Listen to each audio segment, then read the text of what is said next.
안녕하세요. 행복지킴이 선영입니다. 오늘은 7월 14일과 15일 날 공모주 청약하는 크래프톤에 대해서 알아보도록 하겠습니다. 구독과 좋아요는 저에게 힘이 됩니다. 여러분들의 많은 성원 감사드리고요. 앞으로도 많은 성원 부탁드리겠습니다. 구독, 좋아요, 홍보, 알람 부탁드리겠습니다. 크래프톤 상장 및 공모주 청약 일정, 청약 전략에 대해서 알아보도록 하겠습니다. 크래프톤이라는 회사는 2007년도에 설립했습니다.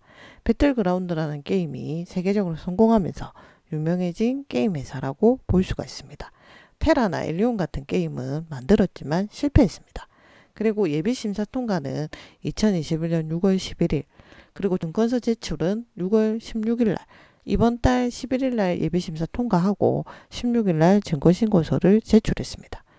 중복 청약이 금지되는 시점이 2021년 6월 20일인데 그 전에 증권신고서를 제출해서 중복 청약이 가능하리라고 보입니다. 그리고 청약 일자는 2021년 7월 14일과 15일 수요일과 목요일이고요.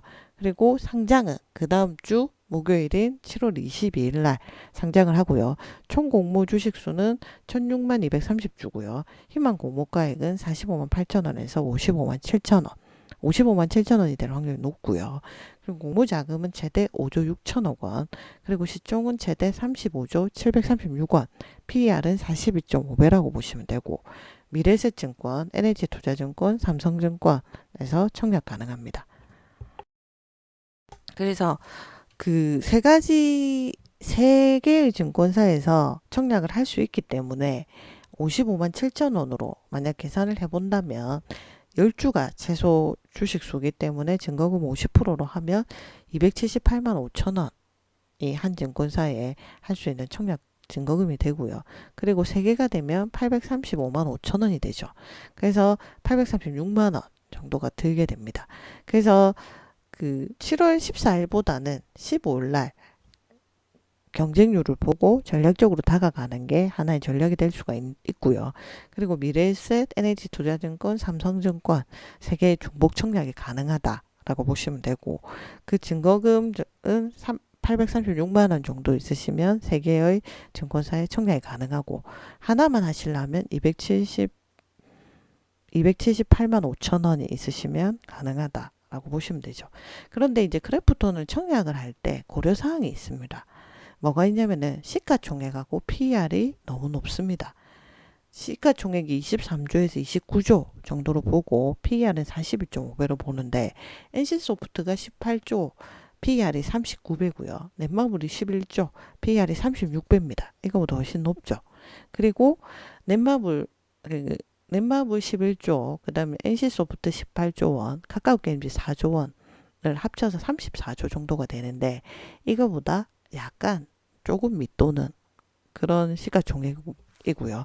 이 시가총액은 시총이 12인 포스코 30조, 그리고 22인 신한지주 21조 중간쯤에 위치한다고 보시면 되죠.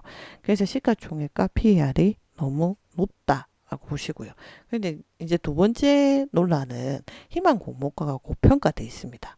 희망 공모가가 아까 5조 6천억 원이었죠. 제때 봤을 때 2010년도에 삼성생명이 4조 8천억 정도가 되었거든요. 근데 이거보다 훨씬 뛰어넘는 금액입니다. 그리고 예상한 적정 가치보다 과도하게 높은 기업 가치가 적용이 됐습니다. 왜냐하면 월트 디즈니나 워너뮤직 같은 높은 밸류에이션이 적용받는 기업을 비교 대상으로 했기 때문입니다. 근데 이거 자체가 논란입니다. 왜냐하면 크래프톤은 매출의 80%가 모바일 게임, 특히 배틀그라운드에서 나오고 있습니다. 그래서 이거를 봤을 때 동종업계인 NC소프트, 넷마블, 넥슨과 비교하는 게 적절하다. 월트 디즈니나 워너뮤직이 아니라 NC소프트나 넷마블과 넥슨 같이 동종업계에 있는 게임 회사랑 비교를 하는 게 적절했는데 그래서 비교 대상이 잘못됐다. 그래서 희망공고가가 고평가되어 있다라고 보는 거죠. 그런데 크래프톤은 작년 연매출 자체도 1조 6,704억 원, 영업이익이 7,739억 원.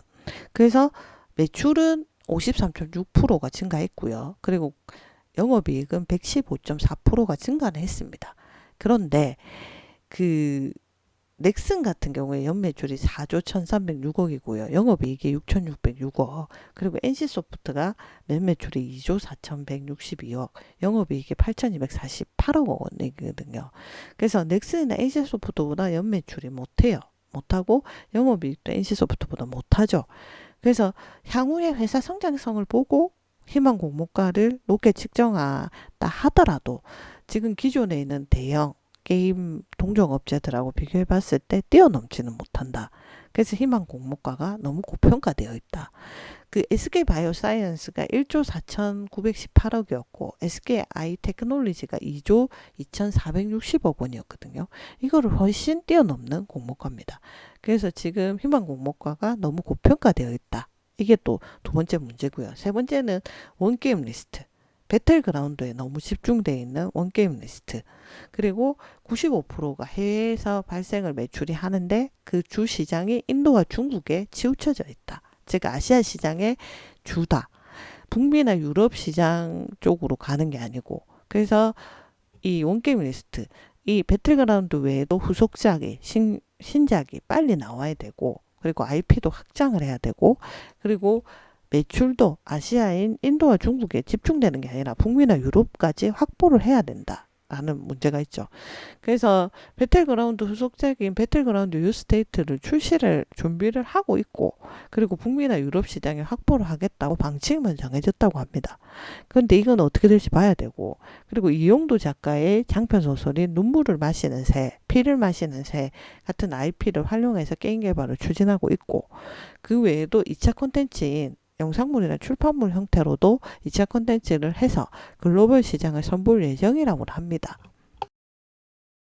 그 계획은 이제 제가 방금 말씀드렸던 그 인도와 중국에 의존되어 있는 것을 북미나 유럽 시장으로 확보를 하려고 하고 배틀그라운드에만 돼 있던 거를 배틀그라운드 유스테이트도 출시를 하고 그리고 그 IP 같은 거 장편 소설인 이용도 작가의 장편 소설을 활용해서 IP로 활용해서 게임 개발도 추진하고 2차 콘텐츠도 해서 글로벌 시장을 좀 더 넓히겠다는 계획은 보이죠. 근데 이게 어떻게 될지는 지켜봐야 됩니다. 근데 지금 현재는 원게임 리스트고 95%가 인도나 중국 같은 아시아 시장에 다 주력하고 있다라는 것도 문제가 될 수가 있고 그리고 이제 마지막 문제는 뭐냐면 그 아까 총 공모주 수가 1006만 230주였잖아요. 근데 이게 신주가 703만 주거든요. 그리고 구주가 303만 230주예요. 근데 구주를 보면 대주주들의 그 지분들이 있어요. 그래서 특수법인인 벨리즈원 유한회사가 6.4% 전량해서 276만 9,230주거든요. 그리고 김창한 대표이사가 14만 주, 계열사 등기 임원인 김영준 씨가 10만 주, 그 다음 조두인 씨가 2만 천주 해서 303만 230주가 구주거든요. 근데 대주주들이 이런 지분 매각을 토대로 해서 자금을 회수하려고 하는 목적이다. 쉽게 말해서 대주주들이 공모주들을 높게 팔려고 하는 목적이다. 그래서 시가총액도 높고 PER도 높고 희망 공모가도 고평가되어 있고 그다음에 원게임 리스트도 있고 그다음에 해외 매출이 아시아 쪽 인도 중국 쪽에 95% 매출이 있다는 거 외에도 대주주들을 공모주를 높게 팔려고 하는 목적이 있는 거죠. 그러다 보니 이게 상장을 하도 따상이 힘들고 2배 이상 수익 내기가 어렵지 않겠냐. 그리고 시총가 대비해서 더블 가기가 어려울 거다라고 많이들 봅니다. 그래서 제 생각은 그 아까 미래에셋하고 그다음에 NH투자증권하고 삼성증권에 이제 세 증권사에 중복으로 청약을 할 수가 있잖아요. 83만 6천 원 정도가 있으면 그러면 83만 6천 원으로 차라리 세 군데를 나누어서 최소 증거금만 넣어서 하는 게 방법이 아닐까라는 생각을 해봅니다. 오늘은 크래프톤 7월 14일 15일 날 청약하는 크래프톤에 대해서 알아봤습니다. 그리고 청약할 때 고려해야 될 상황도 제가 말씀을 드렸죠. 그거를 고려를 하셔서 청약해 보시기 바랍니다. 구독과 좋아요는 저에게 힘이 됩니다. 여러분들의 많은 성원 감사드리고요. 앞으로도 좋은 콘텐츠로 반드시 보답하도록 하겠습니다. 구독, 좋아요, 홍보, 알람 부탁드립니다. 감사합니다.